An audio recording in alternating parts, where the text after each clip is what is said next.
उपस्थित बहनों, आज हम आचारण सूत्र का दूसरा चैप्टर जिसका नाम है लोक विजय यानी लोक विजय पढ़वो उद्देश्य पहला उद्देश्य, इसके 6 उद्देश्य है। जो दूसरा चैप्टर है इसके 6 उद्देश्य है। जो अपन प्रथम चैप्टर पढ़ा उसमें 7 उद्देश्य थे और इसमें 6 उद्देश्य है।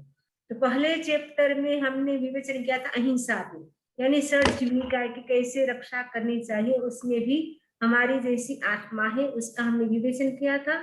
इसमें लोक विजय का मतलब, लोक का मतलब होता है संसार, ठीक है। तो संसार का कारण क्या है? राग और द्वेष। जब हम राग और द्वेष करते हैं तो राग द्वेष से क्या होता है? कर्म का बंधन होता है और कर्म के बंधन से जीव चारों गतियों में परिभ्रमण करता है। तो चारों गतियों में जीव जब परिभ्रमण करता है तो वो होता है संसार। तो चारों गति में परिभ्रमण करता कौन है? जीव करता है। तो जीव चारों गतियों में परिभ्रमण क्यों करता है? राग द्वेष के कारण। तो राग द्वेष एक प्रकार का क्या है? संसार। मतलब राग द्वेष से क्या होता है? कर्म का बंधन होता है और कर्म के बंधन से जीव चारों गतियों रूप संसार में परिभ्रमण करता है। तो इसमें हम देखेंगे अपरिग्रह के बारे में, और भी बहुत सारे इसमें बातें बताई जाएगी। अपरिग्रह का मेन है यानी प्रमाद व्यक्ति क्यों करता है, व्यक्ति का इस संसार में कोई त्राण नहीं है, आदि अनेक बातों पर इसमें विवेचन किया जाएगा। तो सबसे पहले हम सूत्र को पढ़ते हैं। जे गुणे से मूल ठाणे, जे मूल ठाणे से गुणे, जे गुणे से मूल ठाणे, जे मूल ठाणे से गुणे। जे गुणे, गुण का मतलब है यहाँ पे विषय, यानी जो 5 इंद्रियों के जो विषय हैं वो गुण है। ये 5 इंद्रियों के विषय आपको पता है, 5 इंद्रियों के टोटल 23 विषय होते हैं। जैन तत्व विद्या है उसमें एक बोल है 5 इंद्रियों के कितने विषय हैं? तो 23 विषय हैं। तो गुण का मतलब यहाँ क्या है? विषय है। मूल ठाण का मतलब है आधार, आधार का मतलब लोभ है। जो विषय है 5 इंद्रियों के वो क्या है? लोभ है, यानी आधार है, यानी लोभ है। जे मूल ठाणे से गुणे, जो आधार है यानी जो लोभ है वह विषय है। प्रस्तुत अध्ययन में लोक यानी कसाय के अंगभूत लोभ या परिग्रह का विजय करणीय है। यानी प्रस्तुत अध्ययन में जो लोभ का मतलब है कसाय, कसाय के आधार क्या है? माने लोभ या परिग्रह। माने कसाय क्यों व्यक्ति करता है? क्रोध मान माया क्यों करता है? या तो लोभ के कारण करता है या परिग्रह के कारण। जब आपके भीतर ज्यादा लोभ होगा तो आपको गुस्सा आ जाएगा, मान करेंगे, माया करेंगे। वो क्यों करते हैं? लोभ के कारण या परिग्रह के कारण। परिग्रह का मतलब होता है आपके पास और ज्यादा कैसे वस्तु मिल सकती है। आपके पास सपोज एक ड्रेस है तो आपको 2 ड्रेस की जरूरत है कि नहीं, फिर भी आपकी क्या इच्छा रहती है। आपके पास टीवी है तो फ्रिज की इच्छा रहती है। आगे से आगे आपके भीतर डिजायर से बढ़ती जाती है। जब व्यक्ति के भीतर डिजायर से ज्यादा होती है तब क्या है? वो ज्यादा पाने की इच्छा करता है। तो ज्यादा पाने की इच्छा करता है, उसके पीछे वो क्या करता है? वो लोभ करता है, परिग्रह करता है। परिग्रह के कारण व्यक्ति क्या करता है? कषाय करता है। इंद्रियों के विषय मुख्यतया लोभ के हेतु ही। जो 5 इंद्रिय हैं अपने, उनके जो विषय हैं शब्द रूप रस गंध स्पर्श, वो उसका मुख्य कारण क्या है? लोभ। माने लोभ के कारण है। जब व्यक्ति के भीतर लोभ होता है तब व्यक्ति 5 इंद्रियों के जो विषय है उसमें क्या है? आसक्त रहता है, उसमें अटैचमेंट करता है। इसलिए इस प्रेक्षा सूत्र का निर्देश किया गया है कि जो गुण है वह मूल स्थान है। गुण का अर्थ है इंद्रिय विषय, मूल स्थान का अर्थ है आधार। इंद्रिय विषय ही लोभ के उदय के हेतु होते हैं। यानी लोभ का उदय क्यों होता है? जब 5 इंद्रियों के विषयों के प्रति जब हमारी आसक्ति होती है तब लोभ का उदय होता है, यानी लोभ जागृत होता है। इसलिए अभेदोपचार से कहा गया कि जो गुण है वह मूल स्थान है, जो मूल स्थान है वह गुण है। आपको समझ में आ गया होगा कि जो गुण का मतलब है इंद्रियों के जो विषय है वो मूल स्थान, मूल स्थान का मतलब है वो लोभ है। जो मूल स्थान है यानी जो लोभ है वो इंद्रियों के विषय है। इस प्रकार कार्य कारण भाव के आधार पर विषय और लोभ का अभेद सूचित किया गया है। विषय का परित्याग किए बिना लोभ का परित्याग संभव नहीं होता। जब पांचों इंद्रियों का जो विषय है उसको जब हम छोड़ते हैं तभी लोभ हम छोड़ सकते हैं। जब तक पांचों इंद्रियों के विषय के प्रति जब तक हमारा अटैचमेंट है तब तक हम लोभ को छोड़ नहीं सकते हैं। इस वस्तु का धर्म का विश्लेषण एक्सप्लेन यहाँ प्रस्तुत किया गया है। अब नेक्स्ट सूत्र है इति से गुणठी महता पर्यावेणम वसे पमत्ते माया में पिया में भाया में भैणी में भज्जा में पुत्ता में धुया में सुन्हा में सही सहन संगथ संथया में विविक्तोपगरण परियट्टन भोयण अच्छायणम में इचत्थम गढ़े लोए वसे पमत्ते। इति से गुणठी, इति का मतलब इस प्रकार, से मने वह विषयार्थी पुरुष, गुणठी का मतलब है विषयार्थी पुरुष, इति मने इस प्रकार से, गुणठी मने विषयार्थी, विषय में जो आसक्त है वो पुरुष, महत्ता यानी महान, परियावेण मने परिताप से, प्रमत्ते का मतलब प्रमत्त होकर, वसे मने वास करता है। मतलब जिस व्यक्ति में विषय के प्रति आसक्ति होती है वह व्यक्ति क्या होता है, प्रमादी होता है। प्रमादी का मतलब है वो आलसी होता है, उसको विषय भोग अच्छा लगता है, उसको धर्म ध्यान है वो अच्छा नहीं लगता है। और वो क्या सोचता है, माया में ये माता मेरी है, माया का मतलब माता, पिया मैंने पिता, मदर मेरी है फादर मेरा है, ऐसे सोचते ना अपन, ऐसे सोचते ना ये मेरा भाई ये मेरी बहन। भाया का मतलब ये मेरा भाई है, भैणी का मतलब भगिनी, भगिनी यानी सिस्टर, ये मेरी सिस्टर है मेरी बहन है। बच्चा, बच्चा का मतलब है भार्या यानी मेरी पत्नी है, जो पुरुष होगा वो बोलेंगे मेरा मेरी पत्नी है। पुत्ता, मेरे पुत्ता यानी मेरा पुत्र है, ये सब प्राकृत भाषा है। धुया, धुया का मतलब ये मेरी पुत्री है। सुन्ना, सुन्ना माने ये पुत्र वधु है, बेटे की बहू है। सही माने ये मेरा सखा है, मेरा फ्रेंड है। शहन यानी मेरा स्वजन है। संगतम संथया में, ये मेरे स्वजन के स्वजन है, मेरे सहवासी हैं। संथया में मेरे साथ में सहपाठी बोलते ना, मेरे क्लास फेलो है। तो वो अपन सोचने ये मेरी माँ, ये मेरा पिता, ये मेरा भाई, ये मेरी बहन, ये मेरा पुत्र, ये मेरी पुत्र वधु, ये सब अपन सोचते रहते हैं मेरा मेरा करते हैं, लेकिन वास्तव में देखे तो वो सब अपना है क्या, अपना नहीं है। बस इस जन्म के संबंध है, केवल इस जन्म के संबंध है। जैसे ही जन्म पूरा हो जाएगा अपना तो को हूँ कौन तुम कौन, એટલે આપણે કોઈને ઓળખશું નહીં, પાછા મળશું તો નહીં ઓળખી, નહીં ઓળખ્યું। હા અત્યારે તો આપણને એમ થાય કે મારો દીકરો થોડો મોડો આવે તો આપણને ચિંતા થઈ જાય, હજી સુધી કેમ નથી આવ્યો, કેમ નથી આવ્યો, કેમ કે આપણા અત્યારે સંબંધ છે એટલે આપણાને એકબીજા પ્રતિ શું છે, સ્નેહ ભાવ છે। સ્નેહ ભાવ પણ હોવો જોઈએ, નહીં તો ઘરે પણ ન રહી શકીએ આપણી સાથે। પરંતુ આપણે એકદમ વધારે મોહ ન કરવાનો, વધારે મોહ કરી એ કર્મનું બંધન છે। આપણે એકબીજાનું ધ્યાન રાખવું તો આપણું ફરજ છે। તમે સંસારમાં છો, એકબીજાનું ધ્યાન નહીં રાખો, ये समझ जी तो कीधु तो मोह था એટલે આપણે રાખશું નહીં ध्यान। तो मोह तो मतलब मोह नहीं करना है, लेकिन अपने को एक दूसरे का ध्यान रखना है। तो ये व्यक्ति क्या सोचता है, ये मेरा भाई, ये मेरी माँ, ये मेरा पिता, ये मेरा बाप, मतलब ये मेरी पुत्र वधु, ये मेरा मित्र, ऐसा सोचता रहता है। मेरे मेरे प्रचुर उपकरण, विविक्तो उपकरण का मतलब मेरे प्रचुर उपकरण, और परियट्टन यानी परिवर्तन, और भोजन का मतलब भोजन, अच्छायन का मतलब वस्त्र, इनमें इच्छतम गढ़िए लोए, इसमें क्या आसक्त पुरुष प्रमत्त होकर इन परिग्रह स्थानों में वास करता है। मतलब व्यक्ति परिग्रह में आसक्त क्यों होता है, क्योंकि वो सोचता है बस ये सब कुछ मेरा, ये मेरा, मेरी गाड़ी, ये मेरा बंगला, ये मेरा, मतलब मेरा घर, मेरा मेरा मेरा मेरा करता रहता है। तो मेरा मेरा करके वो क्या करता है, उसमें वो आसक्त रहता है। तो परिग्रह जो स्थान है, परिग्रह के सारे स्थान है, माता पिता भाई बहन, ये सारे क्या है, मित्र स्वजन, ये सब क्या है, परिग्रह के स्थान है। उसमें व्यक्ति क्या करता है, आसक्त हो करके और अधिक परिग्रह का संचय करने की वो कोशिश करता है। इंद्रियों के विषय लोभ के उदय में प्रेरक बनते हैं। लोभ की विद्यमानता में ही इंद्रिय विषय के प्रति प्रिय अप्रिय भाव उत्पन्न होता है। इंद्रियों के विषय लोभ के उदय में प्रेरक बनती है। मैंने 5 इंद्रियां हैं, उसके जो विषय हैं उसके कारण व्यक्ति के भीतर लोभ जागृत होता है। प्रेरक का मतलब जागृत होता है। लोभ की विद्यमानता में ही इंद्रिय विषय के प्रति प्रिय अप्रिय भाव उत्पन्न होता है।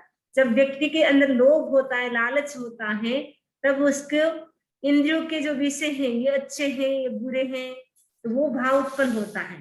कभी कभी होते इंद्रियों के विषय बहुत अच्छे लगते हैं, कभी कभी लगते हैं ये अच्छे नहीं है, तो वो भाव क्यों उत्पन्न होता है व्यक्ति को? लोभ के कारण।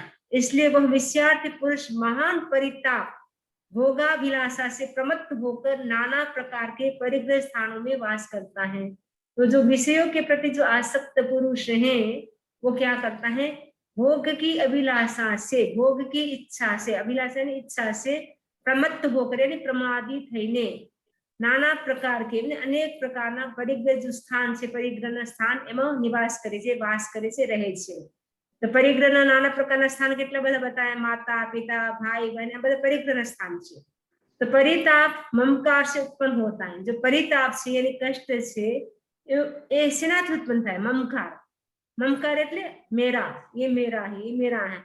अपना जब मानते हैं तब व्यक्ति को दुख होता है, अपन दूसरों का मानते तो नहीं दुख होता है। अपन न्यूज़पेपर में पढ़ते हैं, टीवी में आप समाचार भी सुनते हैं, कितनी कितनी दुर्घटनाएं हो जाती है, कितनी कितनी की मृत्यु हो जाती है, तो अपने को कुछ नहीं होता है। ऐसे बस एक बार आता है अरे ऐसा हो गया। लेकिन जब अपना होता है तब व्यक्ति को क्या होता है? भयंकर कष्ट होता है, दुख होता है। परिताप ममकार से उत्पन्न होता है, कष्ट है ममकार यानी मेरेपन से, मेरा है, तब व्यक्ति को दुख की अनुभूति होती है, कष्ट की अनुभूति होती है। इस वस्तु सत्य को स्पष्ट करते हुए सूत्रकार कहते हैं मनुष्य माता पिता आदि स्वजनों तथा नाना प्रकार के उपकरणों में ममत्व करता हुआ उनमें आसक्त हो जाता है। व्यक्ति आसक्त किसमें होता है? माता के प्रति, पिता के प्रति, अपने जो स्वजन हैं, संबंधी हैं उसके प्रति, और अपने घर में जो भी उपकरण है यानी आपके घर में जो भी वस्तु है, टीवी है, फ्रिज है, जो भी आपके पास है, आपके ड्रेस हैं, उनके प्रति व्यक्ति को क्या होता है? ममत्व होता है। और उसमें फिर व्यक्ति क्या होता है? आसक्त हो जाता है। फिर वह प्रमत्त होकर फिर प्रमादी हो जाता है। प्रमत्त करना प्रमादी हो जाता है। प्रमादी होकर के वो अनेक प्रकार के नारायण अनेक प्रकार के परिग्रह स्थानों में वास करता है, उसमें वो रहता है। सखा का मतलब है साथ में जन्मा हुआ मित्र, आया था ना सखी, यानी सखा यानी फ्रेंड, साथ में जन्मा हुआ मित्र। संग्रंथ का अर्थ है स्वजन का स्वजन, संस्तुत का अर्थ है सहवासी, और परिवर्तन का अर्थ है बुद्धि ने वृद्धि ब्याज या चक्रवृद्धि ब्याज पर ब्याज। ये जो सूत्र में जो शब्द आए थे ना इसका ये मीनिंग बताया है। नेक्स्ट सूत्र है अहोय राओय परितप्पमाणे काला काल समुत्थाये संयोगट्ठी अट्ठालोभी आलंपे सहसक्कारे विठ चित्ते एत्थ सत्ये पुनो पुनो। अहो ये राओ, अहो ये रात दिन, अहो ये राओ, अहो राओ यानी रात दिन, वह परितप्प माणे, परितप्त रहता है। काला कालीन काल या अकाल में, अर्थार्जन का समुत्थाय में प्रयत्न करता है। संयोगट्ठी यानी संयोग का अर्थी होकर, अट्ठालोभी यानी अर्थी होकर, अर्थलोलुप होकर के। आलुम्पे का मतलब है अट्ठालोभी यानी अर्थ का लोभी यानी धन का लोभी होकर के। सहसत्कार यानी चोर या लुटेरा हो जाता है। विठ चित्ते एत्त सत्ये पुनो पुनो, उसका चित्त परिवार या विशेष सेवन में ही लगा रहता है। और पुनो पुनो यानी पुनः पुनः, सत्य में शस्त्र बनता है, वह पुनः पुनः शस्त्र बनता है। व्यक्ति क्या करता है? लोभ के कारण वो क्या करता है? रात दिन वो न दिन देखता है न रात देखता है, बस कैसे मनी प्राप्त हो सकती है, कैसे કેવી રીતે ધન મળી શકે એના માટે આખો દિવસ ને રાત એમાં જ એનું ધ્યાન, એ જ પ્લાનિંગ ચાલતી હોય। તો એના કારણે શું થાય છે? એકદમ એ जो विषय છે પાંચો ઇન્દ્રિયના એનામાં આસક્ત થાય છે અને ધન પ્રાપ્ત કરવા માટે કાંઈ પણ જોતો નથી। ગમે તેવા કષ્ટ સહન કરવા પડે तो પણ એ સહન કરી લે છે, પરંતુ મને કેવી રીતે ધન મળી શકે, कैसे मुझे धन मिल सकता है, उसी की वो प्लानिंग करता रहता है। हास्य में पूरा अच्छे से डिटेल में दिया है आचार्य महाप्रज्ञ जी ने। लोभ के वशीभूत होकर पुरुष माता पिता आदि स्वजनों के निमित्त तथा धन के उपार्जन और उसकी रक्षा आदि के निमित्त दिन रात कायिक वाचिक और मानसिक परिताप से संतप्त रहता है। लोभ के वशीभूत होकर यानी लोभना कारणे पुरुष શું કરે છે, માતા પિતા આદि जो स्वजन છે એના નિમિત્તે, કેમ કે ઘરમાં આપણે સાથે રહીએ તો માતા પિતા ભાઈ બહેન બધાનું આપણે રક્ષણ કરવું પડે, એમનું પાલન પણ કરવું પડે ને, તો એના માટે શું કરીએ, આખો દિવસ દિન જોઈએ ને રાત જોઈએ, ગમે ત્યાં આપણને કેવી રીતે ખબર પડે કે અહીં ધન મળવા વાળું છે, તો તમે રાતના ઉઠીને પણ જાઓ તો કેવી રીતે તમારો બિઝનેસ સારો ચાલે, કેવી રીતે તમને મળી શકે, એના માટે તમે કાંઈ પણ ન જો, ના રાત જો ન દિવસ, कुछ भी नहीं देखती व्यक्ति। वो क्या करते हैं, कायिक वाचिक और मानसिक परिताप से संतप्त हो गए, इससे वो क्या एकदम टेंशन में रहता है, कभी कभी इतना डिप्रेशन में भी चला जाता है, क्योंकि उसको इतना पुरुषार्थ करता है फिर भी वो नहीं मिलता है, तो व्यक्ति क्या है टेंशन में चला जाता है, टेंशन से आगे डिप्रेशन में फ्रस्ट्रेशन भी उनको हो जाता है। तो वह समय असमय का विवेक किए बिना धन का संग्रह करने के लिए ममण शेठ की तरह लगा रहता है। तो समय न જોએ શું છે અત્યારે દિવસ ચાલે છે કે રાત ચાલે છે, જેવી રીતે મમણ શેઠ હતો ને, તો મમણ શેઠ શું કર્યું હતું, એક દિવસ એ રાતનો ટાઈમ એકદમ ઘોર અંધાર અને એકદમ ડાર્કનેસ, એકદમ રાત હતી, ભયંકર અંધારું હતું, એ ટાઈમે મમણ શેઠ શું કરે છે, નદીમાંથી જો નાના નાના જો કાંકરા હોય છે, નાના નાના જો હોય છે ને ઘાસ ફૂસ, એ વીણી એમાં નાના નાના લાકડા હોય છે, બધું વીણી વીણી ભેગું કરી રહ્યો હતો। ત્યારે શ્રેણિક રાજાના જો પત્ની ચેરણા એમણે જોયું અને શ્રેણિક રાજાથી કીધું કે તમારા રાજ્યમાં કેટલા કેટલા વ્યક્તિ દુઃખી છે કે રાતનો ટાઈમ છે, એટલું અંધારું છે, છતાં આ બચ્ચા એટલો વરસાદ પણ વરસી રહી છે, એ ટાઈમમાં આ માણસ બચારો ટુકડા નાના નાના ભેગા કરે છે અને એટલું બધું કષ્ટ સહન કરે છે। તો ત્યારે શ્રેણિક રાજા કહે છે કે ત્યારે રાત છે કે કાલે હું સવારે પાસે જઈશ મળવા માટે, તો મળવા માટે જાય છે શ્રેણિક રાજા અને મમણ શેઠને પૂછે છે કે તને શું જોઈએ છે, તું બતાવ, મારા રાજ્યમાં બધું છે પરંતુ આવું કષ્ટ તારે ભોગવાની કઈ જરૂરત નથી, आपको ऐसा कष्ट भोगने की कोई जरूरत नहीं। तो ममन शेठ बोलता है कि मुझे कोई कमी नहीं है, मेरे पास सब है, मेरे को 2 बैल की जोड़ी बनानी, एक बैल की जोड़ी तो हीरा माणिक मोती से बन चुकी है, अब मुझे दूसरा बैल की जोड़ी भी वैसी बनानी, इसमें भी हीरे माणिक मोती लगे हुए हो। तो श्रेणिक राजा को दिखाते देखो ये मेरा एक बैल बन चुका है। श्रेणिक राजा ने कहा इतना धन तो मेरे राज्य में भी नहीं है, पूरा राज्य भी दे दूं तो भी आपकी बैल की जोड़ी नहीं बन सकती, मेरे पास भी आपके जितना धन नहीं है। इतना धन होते हुए भी ममन क्या है, हमेशा दुख का ही जीवन जिया, क्यों, क्योंकि उनके पास उनके भीतर क्या था, लोभ था, लोभ के कारण धन होते हुए भी वो एक क्षण के लिए वो सुख का जीवन नहीं जी सके, और अंत में मृत्यु के बाद भी वो कहाँ गए, 7वीं नारकी में गए।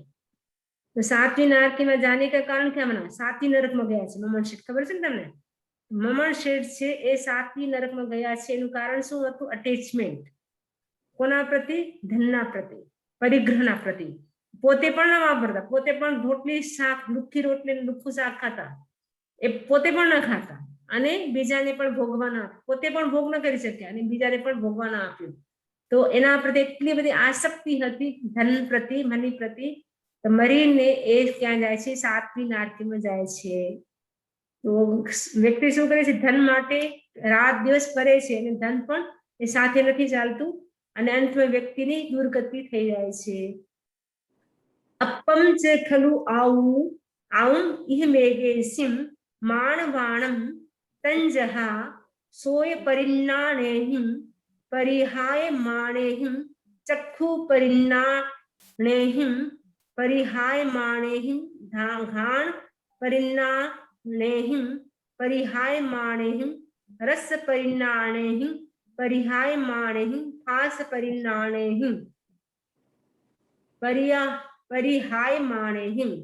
इस संसार में कुछ मनुष्य का आयुष्य अल्प होता है, जैसे श्रोत्र परिज्ञान के परिहीन हो जाने पर, चक्षु परिज्ञान के परिहीन हो जाने पर, घ्राण परिज्ञान के परिहीन हो जाने पर, रस परिज्ञान के परिहीन हो जाने पर, स्पर्श परिज्ञान के परिग्रही परिहीन हो जाने पर वे अल्प आयु में ही मर जाते हैं। આપણે જોઈએ છે ને કોઈ એટલા નાની ઉંમરમાં મરી જાય છે, એનું કારણ શું છે? કોઈને આંખમાં પ્રોબ્લેમ થઈ જાય છે, કોઈને કાનમાં પ્રોબ્લેમ થઈ જાય છે, કોઈને સૂંઘવાની શક્તિ જતી રહે છે, કોઈને ટેસ્ટની શક્તિ હોય છે એ જતી રહે છે। એના કારણે ઘણા વ્યક્તિ હોય છે એ નાની ઉંમરમાં પણ મૃત્યુને પ્રાપ્ત થઈ જાય છે। कुछ मनुष्य दीर्घायु होते हैं, कुछ अल्पायु होते हैं। આપણે જોઈએ છે ને કોઈનું કેટલું લાંબુ આયુષ્ય હોય છે ને કોઈનું બહુ નાનું આયુષ્ય હોય છે, એજ નાની હોય છે ને કોઈની લાંબી એજ હોય છે। जब हम अल्प आयुष्य की स्थिति पर विचार करते हैं तब परिग्रह प्रधान प्रयत्नों की व्यर्थता का अनुभव होता है।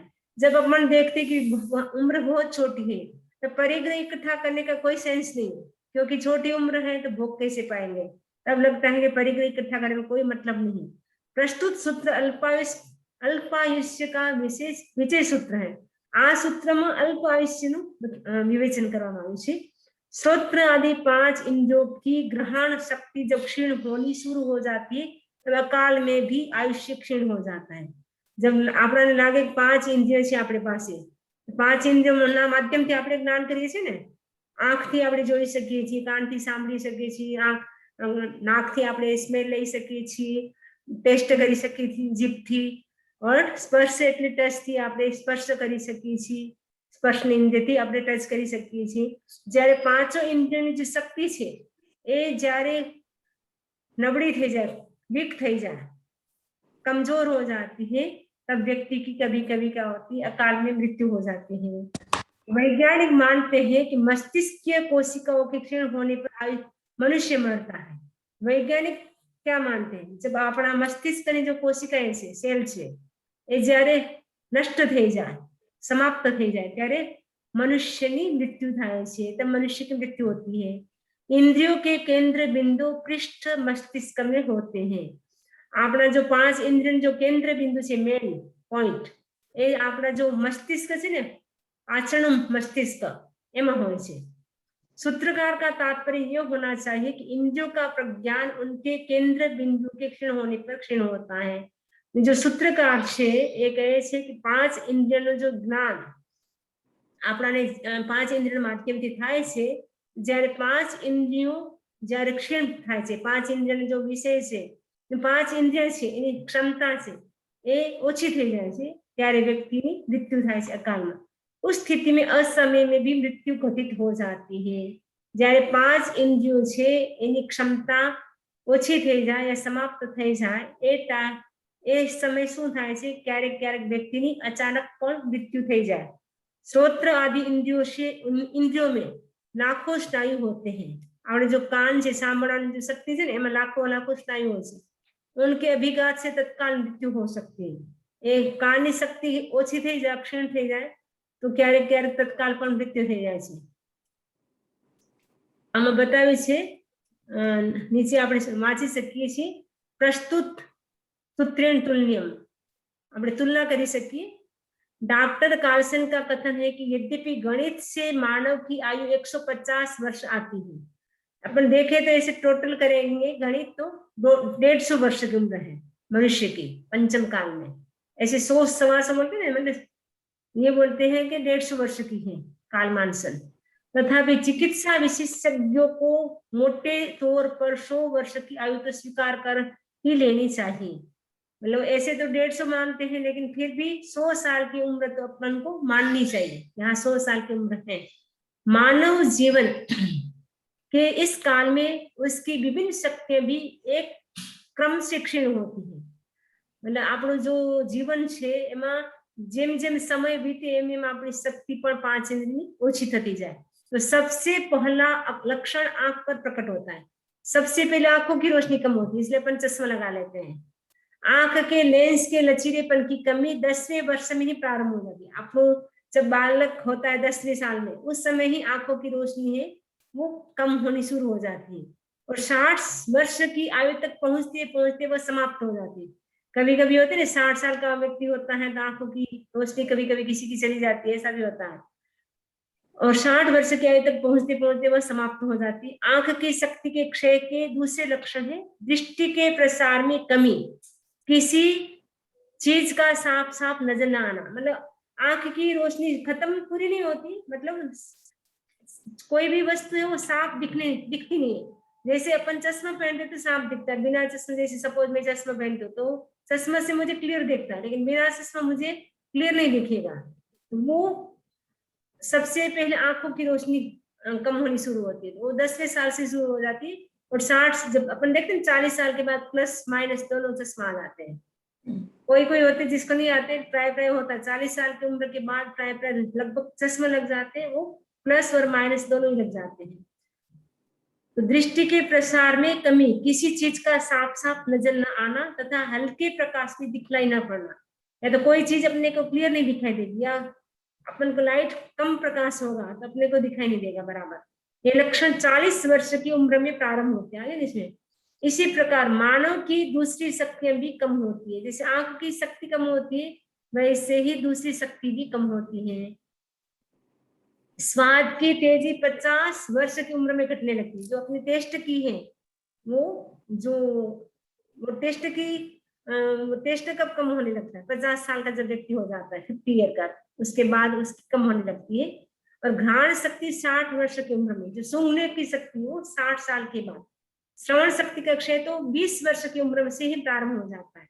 20 સાલના આપણે થઈ ત્યારે જ 20 વર્ષના થઈ ત્યારે જ કાનમાં સાંભળવાની શક્તિ આપણી ઓછી થવા લાગે, આપણને ખબર ના પડે, પણ જ્યારે એકદમ ઓછી થઈ જાય ત્યારે આપણને ખબર પડે, ખ્યાલ આવે કે હા ઓછી થઈ ગઈ છે। 20 वर्ष की उम्र से ही पेट के पाचक रस कम होने लगते हैं और 60 वर्ष की उम्र तक पहुंचते पहुंचते उनका उत्पादन आधा हो जाता है। मतलब 20 साल तक व्यक्ति का अच्छा पाचन, डाइजेस्टिव सिस्टम अच्छा होता है। 20 साल के बाद उसकी जो पाचन शक्ति है, डाइजेस्टिव सिस्टम છે એનું ઓછું થઈ જાય, પાચન શક્તિ એની ઓછી થઈ જાય। અને 60 वर्ष की उम्र तक पहुंचते पहुंचते उनका उत्पादन आधा हो जाता है, यानी पचने की जो क्षमता है वो आधी हो जाती है। 50 वर्ष की उम्र में पेप्सिन और ट्रिप्सिन का उत्पादन बहुत ही घट जाता है। ये चीजें पाचन शक्ति को ठीक रखने के लिए अत्यावश्यक है। पाचन આપણે સારું થાય એના માટે પેપ્સિન પણ જોઈએ, ટ્રિપ્સિન પણ જોઈએ, પણ 50 વર્ષની ઉંમર પછી આ ઓછું થઈ જાય છે। ये चीजें पाचन शक्ति को ठीक रखने के लिए अत्यावश्यक है। वस्तु तो इन्हीं की कमी से हाजमे की तकलीफें उम्र के साथ बढ़ती है। ये कम हो जाता है पेप्सिन ट्रिप्सिन, तब अपने को पाचन शक्ति अपनी कमजोर हो जाती है, जिससे गैस की प्रॉब्लम हो जाती है, एसिडिटी की प्रॉब्लम हो जाती है, और भी पेट संबंधी बहुत सारी प्रॉब्लम्स हो जाती है। मानव मस्तिष्क की ग्रहण शक्ति 22 वर्ष की उम्र में सबसे अधिक होती है। अपना जो ग्रास्पिंग पावर है, मेमोरी पावर है, वो 22 साल की उम्र में, यानी 22 ईयर के जब अपन होते हैं उस समय सबसे ज्यादा होती है, उसके बाद वह घटती है। मेमोरी पावर 22 के बाद क्या है वो घटने लग जाता है, पर अत्यंत अल्प गति से, एक साथ नहीं, पर धीरे धीरे धीरे स्लोली स्लोली स्लोली वो कम होने लग जाता है। 40 वर्ष की उम्र के बाद घटने का क्रम कुछ बढ़ जाता है। जब 40 ईयर कंप्लीट हो जाता है उसके बाद मेमोरी पावर थोड़ा और मतलब फास्ट करता है। इसलिए कई बोलते हैं पहले तो हमको बहुत याद होता था लेकिन आजकल याद नहीं होता है। पहले तो हम एक दिन में इतने श्लोक याद कर लेते, इतना सब पढ़ लेते थे, सब कुछ कर लेते, लेकिन अब समझ याद नहीं होता। आप याद करने को मुझे हमें मत बोलो, हम बोलते आप याद मत करो, केवल समझ लो तो कोई बात नहीं। तो 40 वर्ष की उम्र के बाद घटने का क्रम कुछ बढ़ जाता है। 80 वर्ष की उम्र तक पहुंचने पर वह फिर उतनी रह जाती है जितनी 12 वर्ष की उम्र में थी। 12 वर्ष की उम्र में कितनी समझ होती है उतनी 80 साल की उम्र वाले को होती है, जितनी कि 12 वर्ष की उम्र में थी। जवानी के बिना यह देह सव है। मतलब जब यंग अवस्था होती है तब व्यक्ति कितना सुंदर लगता है, जैसे ही ओल्ड एज की ओर होता है देखते हैं वो एकदम उसका चेहरा सब बदल जाता है। वो लगता है नहीं कि वो इतना यंग व्यक्ति था, इतना सुंदर लगता था, आज वही व्यक्ति कैसा लगता है। आप देखेंगे जब वो 20 साल की उम्र वाला देखेंगे और वही व्यक्ति अपने आप को जब 80 साल का होगा, दोनों फोटो देखेंगे तो लगेगा कि अरे मैं ऐसी थी, इतनी सुंदर थी, अब ऐसी हो गई हूँ। क्योंकि अपने आप ही शरीर में प्रतिक्षण क्या है, शरीर अपने आप ही क्षीण होता रहता है। इसलिए बोलते हैं जीर्यते शीर्यते शरीरम, जो प्रतिक्षण जीर्ण शीर्ण होता रहता है वो शरीर होता है।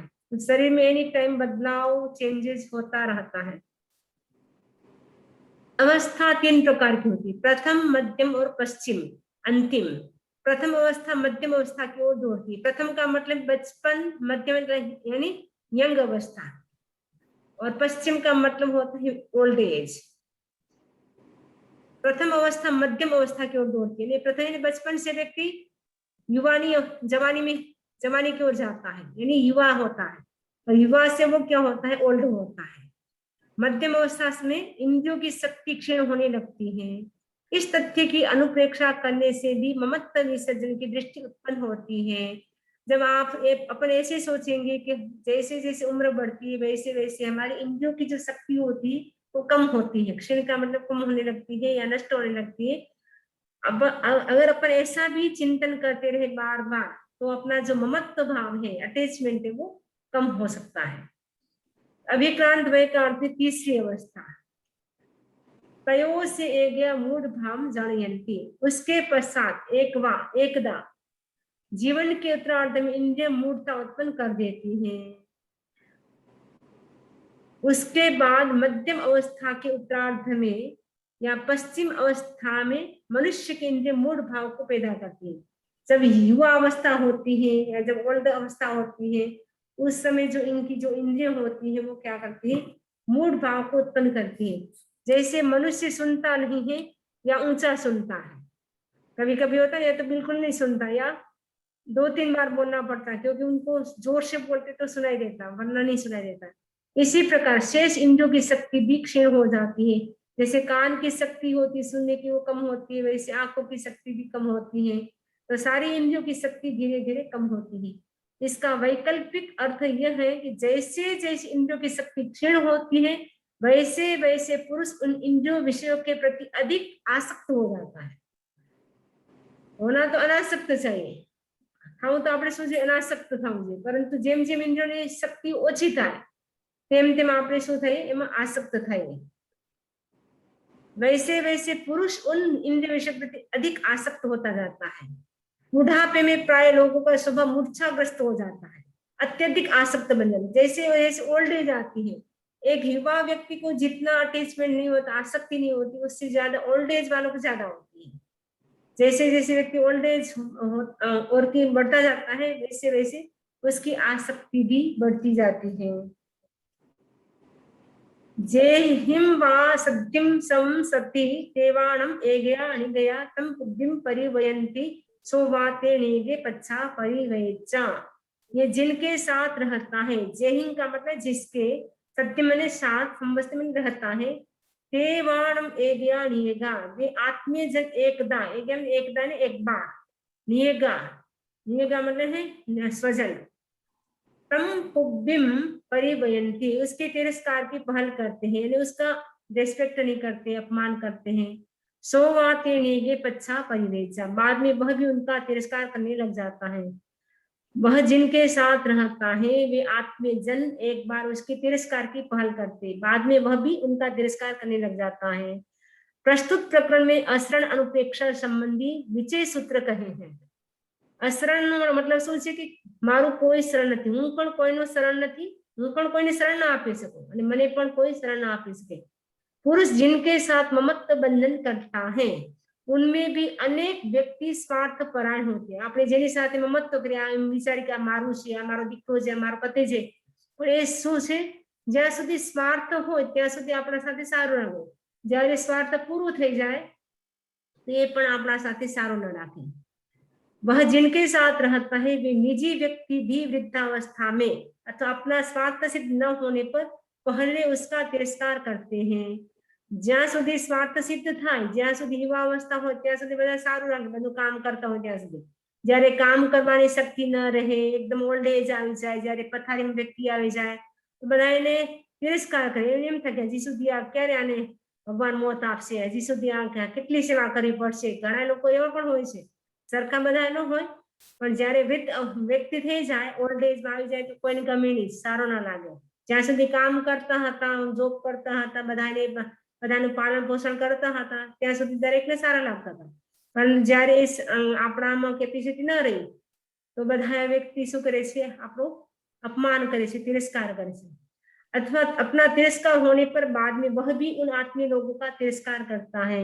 ये पारस्परिक तिरस्कार भी ममत्व विसर्जन का आलंबन सूत्र बनता है। वो ये आपनो तिरस्कार करे, આપણે એનો તિરસ્કાર કરીએ તો આપણે એ સૂત્ર ચિંતન કરીએ તો પણ આપણું જો અટેચમેન્ટ છે, મમત્વ છે, આસક્તિ છે, એ આપણી ઓછી થઈ શકે, એ પણ આપણું આલંબન બની શકે. નાલમ તે તવ તાણાયવા શરણાયવા તુમંપી તેશિમ નાલમ તાણાયવા શરણાયવા.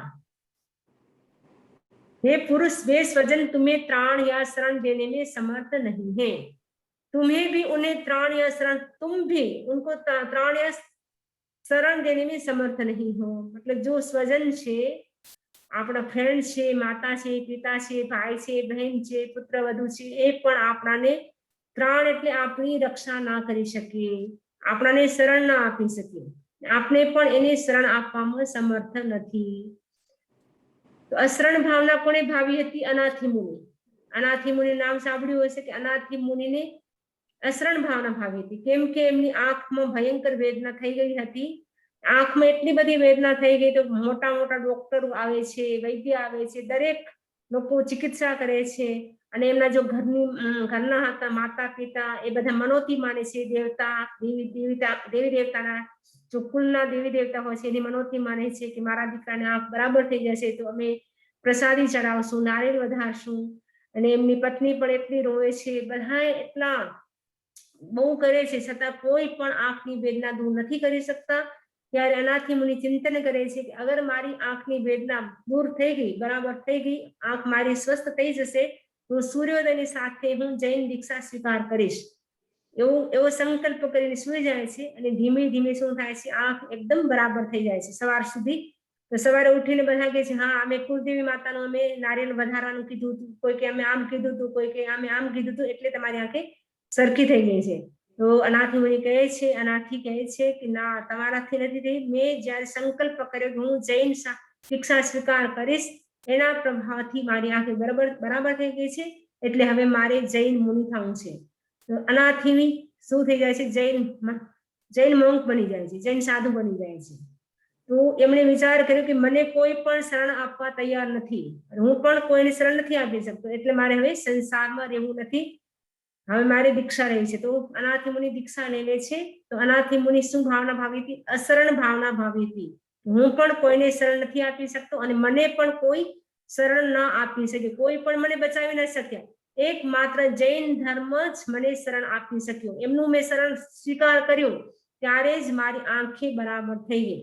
તો જૈન ધર્મમાં કેટલો પ્રભાવ છે, કેટલો ચમત્કાર છે. જો અનાથી મુનિ એકદમ આપણે કહીએ ને નાસ્તિક હતા, એક આસ્તિક હોય, એમનો કોઈ પણ પુણ્યમાં પાપમાં વિશ્વાસ નતો, આત્મા પરમાત્મા વિશ્વાસ નતો એકદમ. કેમ કે એટલું પૈસો હતો, એટલે આખો દિવસ રમવામાં એમાં જ એમનો ટાઈમ જતો હતો. યુવાવસ્થા હતી તો ભોગ વિલાસમાં એમનો સમય જતો હતો, પરંતુ ધર્મ ધ્યાન એને ક્યારે ગમતું નહીં. પરંતુ જ્યારે આંખમાં વેદના થઈ ત્યારે એમને વિચાર આવ્યો કે ધર્મ જ શરણ છે, સાચી શરણ તો ધર્મ છે, અર્યંત સિદ્ધ સાધુ એ જ શરણ છે. બાકી માતા પિતા પુત્ર પત્ની ધન વૈભવ એ કોઈ પણ આપણાને શરણ નથી આપી શકતું. એ ભાવના અનાથી મુનિ ભાવી છે. तो कुछ लोग बूढ़े व्यक्ति का भी तिरस्कार नहीं करते, फिर भी वे बुढ़ापा रोग आदि कष्टों से या मृत्यु से उसकी रक्षा करने में असमर्थ होते हैं.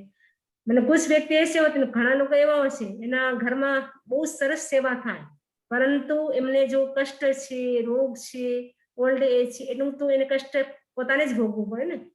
तो सूत्रकार इस आलम्बन को प्रस्तुत कर रहे हैं कि वे स्वजन तुम्हें त्राण या शरण देने में समर्थ नहीं है, तुम भी उन्हें त्राण या शरण देने में समर्थ नहीं हो. ने जो स्वजन છે આપણા માતા પિતા ભાઈ બહેન, એ આપણાને શરણ આપવામાં સમર્થ નથી, वो भी हमें शरण नहीं दे सकते और हम भी किसी को शरण नहीं दे सकते हैं. आज हमने 8 सूत्र कंप्लीट किए हैं, तो इतना ही आज हम रखते हैं. कल आगे के हम सूत्र पढ़ेंगे इसी आशा के साथ. ओम अरहम ओम अरहम.